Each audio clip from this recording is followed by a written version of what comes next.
So hi everyone, today in this video we're gonna develop solutions for the problems that we face in our day-to-day lives, always with the focus in trying to explain you just by grasping some of the mental models existent, you can already solve or at least create senses of logical that you can put to practice that solution that has that logic because it's a logic that you can fit in reality because some of the already happening, some of the already solutions created, they have sustained over that logics to be well to have so getting well succeed, and then so you should as well look for these patterns to apply in your solutions. But it's not just to create ideas that these mental models are good. It's well useful to understand the problem. That's already one of the most important one of the most important phases of solving a problem is understanding it, and then so mental models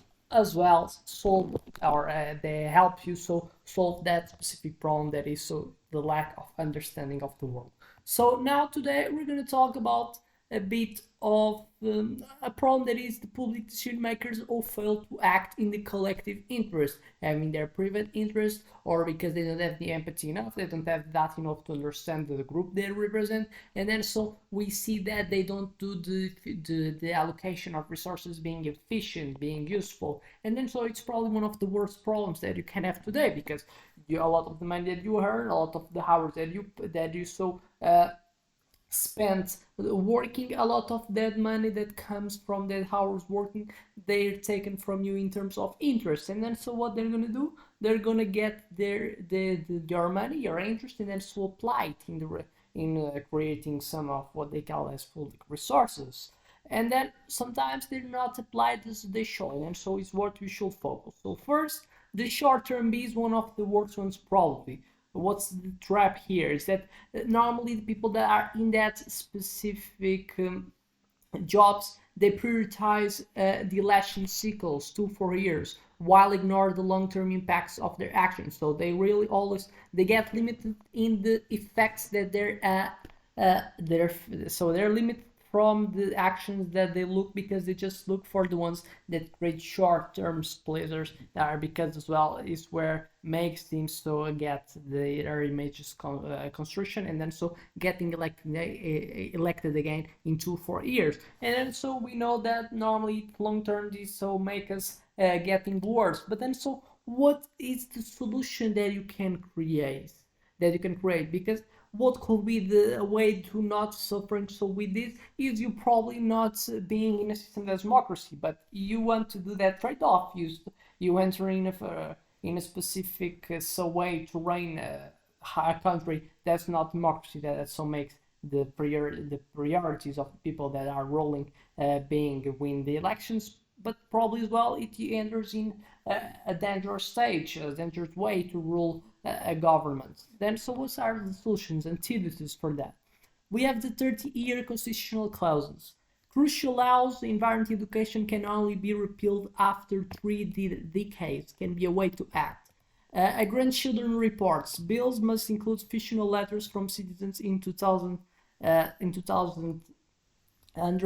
affected by the decision. As example, we have the Norway that requires climate impact assessments for 2070 on new projects. So could be a way to act. So basically, is creating and manhandle so the system in a way that so you make the people have more in consideration the long-term effects. So probably making people getting incentivized to create solutions that have a long-term impact. But then so how you do it is where so leaves the goal that is so being able to build a solution that is able to do. We give 2 ways to do it, but you can look more because you already understand that the short-term base is one of the problems for the bad type of usage of public resources.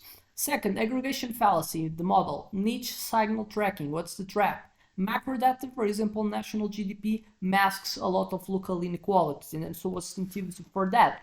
Mandatory zoom lab. Policy requires analysis at 3 levels, national, municipal, and street level.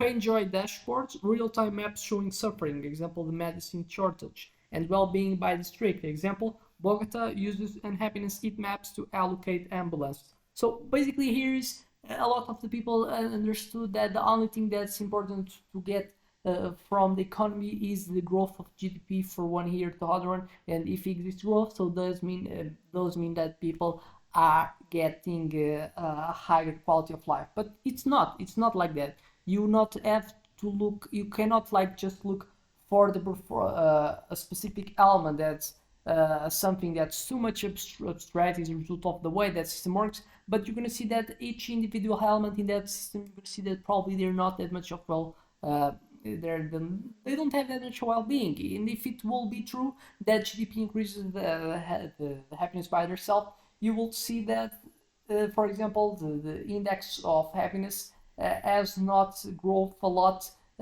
between the middle of the last century and now, despite the GDP has growth and has multiplied a lot since that moment till now. And then so you see that it doesn't mean that one thing generates other one. And so we don't hit GDP. So it's basically one way to do it. And then it's a trap that you already by knowing you can create better solutions than just so focusing in GDP. 3. Cognitive regulatory capture, the model, lobby immunity protocol. What's the trap? Interest groups that distort reality perception. And so what's the antithesis for that? The devil's the opposite counsels. For every lobby meeting, require equal sessions with radical sector critics. Bias transparency algorithms publish decision prioritization formulas showing each group's influence percentages. As example, European Union displays lobby footprints in agricultural policies.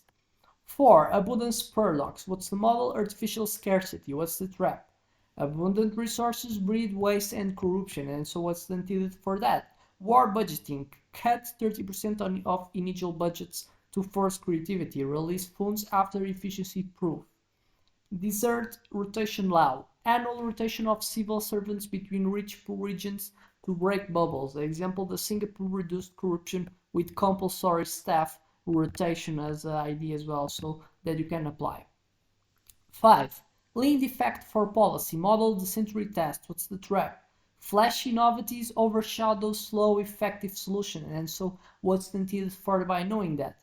Future courts. Judges assess if policies will withstand 2050 crisis, climate, demography, and longevity sales projects with self-sustaining mechanisms plus 50 years get 2 times faster funding. Examples: the Israel's water policies must prove functionality in 100-year groups.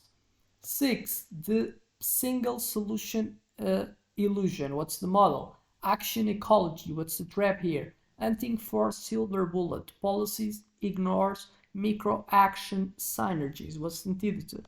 Cross-pollination pacts. Only approve projects integrating plus 3 sectors. Example: health, more trade, more culture. Butterfly effect maps. Simulate $1 million in sanitation effects, jobs, education, and crime over 10 years. As example, the Medellin combined cable cares, libraries, and policing to cut violence. 7. Another type of bees that seems to be important. The survivorship bees, the model, failure archaeology. What's the trap of the survivorship bees? Copying only success while ignoring hidden failures. But then so how it applies from the application of resources. You're going to understand it by the antidote. The public ruins museums, databases of failed projects, more autopsies, mandatory consulting before votes, and structural whistleblower prizes.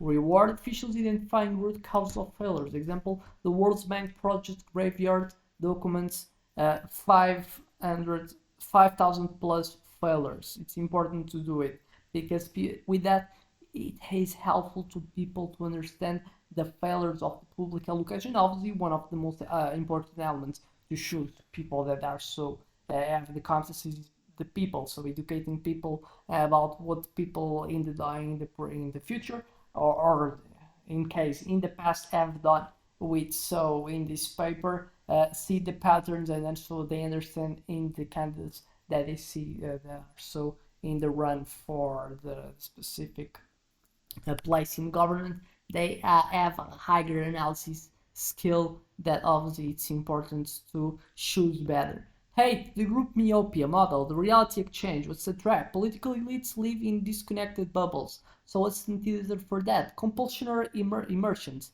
72-hour living with lowest income families with public diaries. And invisible councils, mandatory quotas for homeless residents, waste speakers, and informal workers in communities. Example, the CEO's mayor worked 1 week as a ride-hail driver to reform labor laws. So it seems to be important to do it.